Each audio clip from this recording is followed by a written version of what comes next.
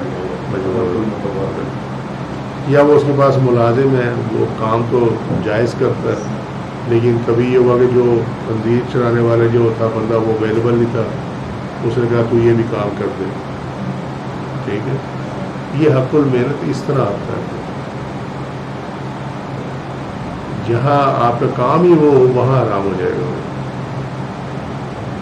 اب جی بینک میں تو کام پھر وہی ہے نا، لیکن معاملہ یہ ہے کہ بینک میں اختلاط ہے، جو بھی بتایا نا کہ اس میں ایسی سروسز بھی ہیں جو کہ نان انٹرسٹ بیسڈ ہیں، جس پہ سود اپلائی نہیں ہوتا، سمجھے، اور پھر وہ اسینشیل سروسز میں آ گیا ہوا، یہ مسئلہ. تو خنزیر چلانا کون سا اسینشیل سروس ہے، یا مندر بنانا کون سی اسینشیل سروس ہے؟ وہ ضروریات میں سے وہ ہندوؤں کی ضرورت ہو سکتی ہے، مسلمان کی ضرورت نہیں ہے. ٹھیک ہوگی، کچھ کلیئر ہوا ہی نہیں.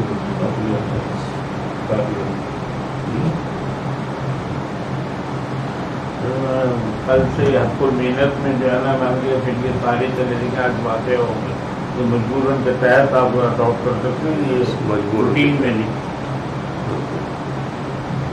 ٹھیک ہے، تو اگر آپ مجبوری کے تحت بھی کریں تو بینکنگ سروس پہ اگر آپ وہ بھی اپلائی کریں تب بھی حق المحنت نکلے گی. لیکن نا کسی نے تو آپ کے ڈپازٹ لینے ہیں، جمع کرنے کے نہیں کرنے. یا تو اس طرح کرو کہ گھوڑوں کو ٹرین کر دو، کھوتوں کو ٹرین کر دو، پیسے جمع کرا کے جاؤ گے، کل کو پتا چلے گا کھوتا کھا گیا. وہ تو دو ٹانگوں والے ہیں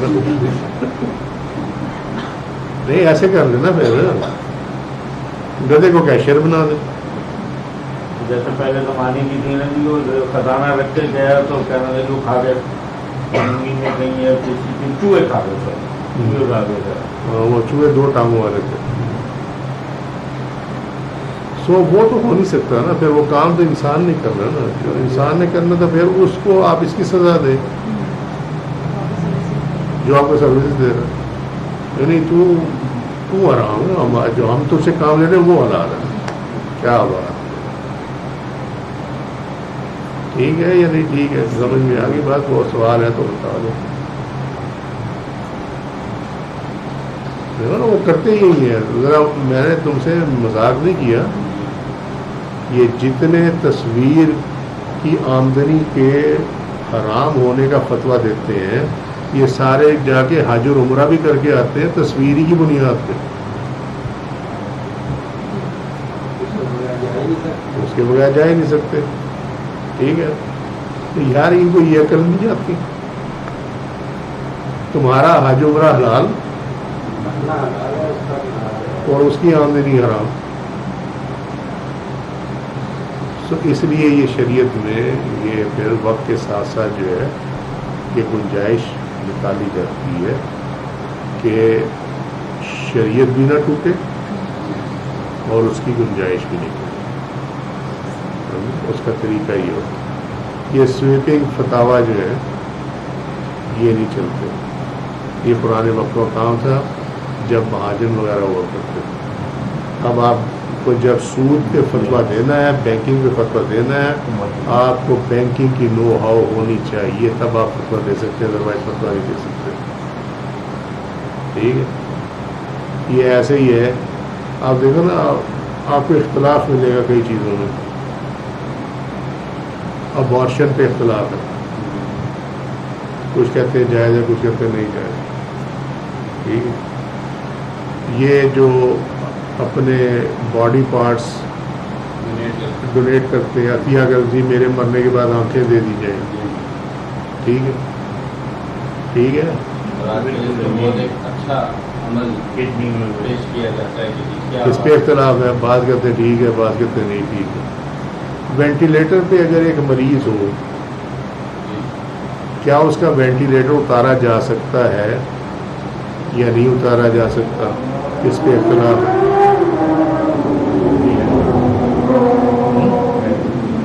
کیونکہ وینٹیلیٹر پہ لگایا اس کو یہ ہے کہ اس کی زندگی بچ جائے. اب اس میں اوپینین یہ ہے کہ اگر آپ وینٹیلیٹر سے اتارتے ہیں تو اس کا مطلب ہے آپ نے اسے قتل کر دیا. ایک اوپینین یہ ہے. ٹھیک ہے، کچھ کے مطابق یہ قتل ہے، کچھ کے مطابق یہ قتل نہیں ہے، بلکہ اس کے لیے آسانی پیدا کرنے والی بات. But what we know, mercy killing is not allowed in Islam. Mercy killing ہمارے یہاں کا کانسیپٹ نہیں ہے، ایک کرسچنز میں، اور وہ بھی ان کا خود بنایا ہوا ہے. اور وہ بنا کے اس کے بعد مرسی کلنگ والا ڈاکٹر پکڑا جائے، اس کو پھر پوری زندگی کی سزا بھی دیتے ہیں، چلو لائف امپریزنمنٹ.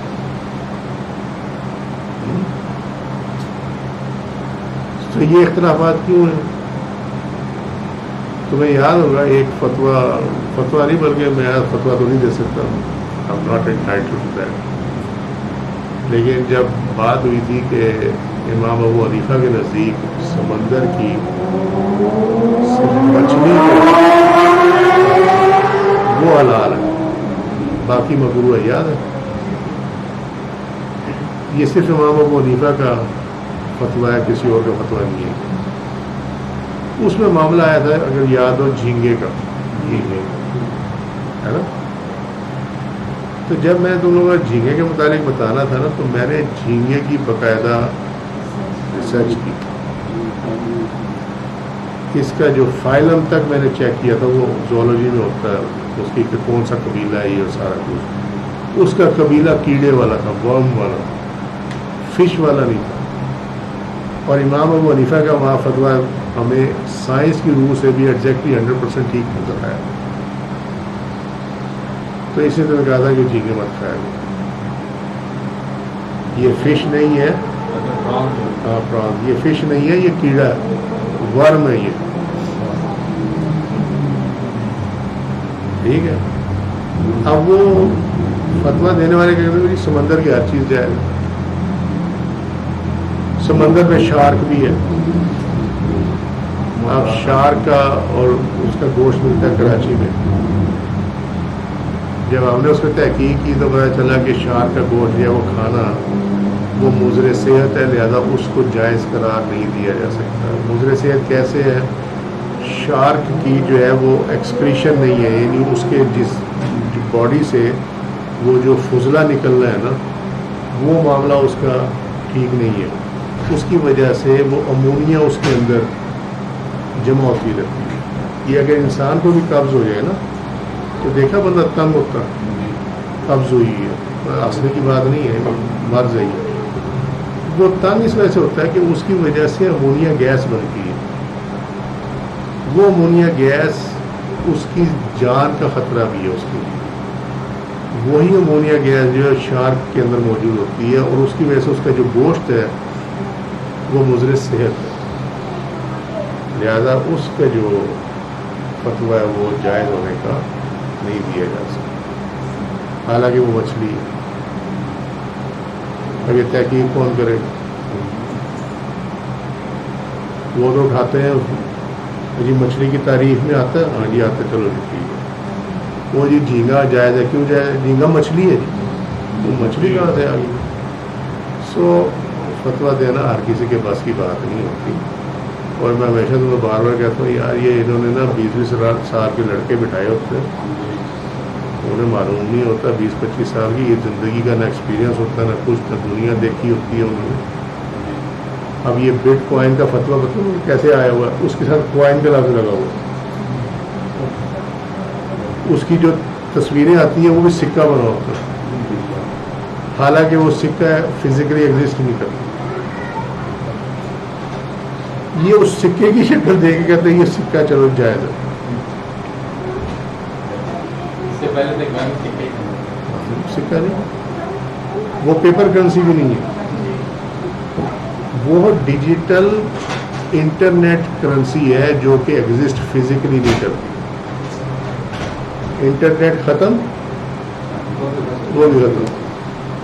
تو جو فزیکلی آپ کے ہاتھ میں نہ آ سکے، چاہے خرید کے وقت، چاہے جب فیوچر میں آپ نے کہا کہ جی آپ کو آپ پیمنٹ اپ کر دیں، مال آپ کو بعد میں مل جائے گا، تو مال ملے گا نا. تو جو چیز آپ کے فزیکلی کنٹرول میں نہیں آ سکتی اس کی ٹریڈنگ بھی نہیں ہو سکتی. ٹھیک ہے. سو یہ کباتیں ہوتی ہیں. میں نے کرانی تو تفصیل تھی لیکن وہ کل کا تھوڑا سا پارٹ رہتا تھا تو میں نے اس وجہ سے بور ہونے کے لیے شکریہ. وما علینا الا البلاغ واللہ رسول اللہ بالصواب. سبحانک اللہم وبحمدک اشہد ان لا الہ الا انت استغفرک واتوب الیک. من تسوء ظننت نفسی فاغفر لی فانہ لا یغفر الا انت. سبحان ربک رب العزۃ عما یصفون وسلام علی المرسلین والحمد للہ رب العالمین. السلام علیکم ورحمۃ اللہ وبرکاتہ.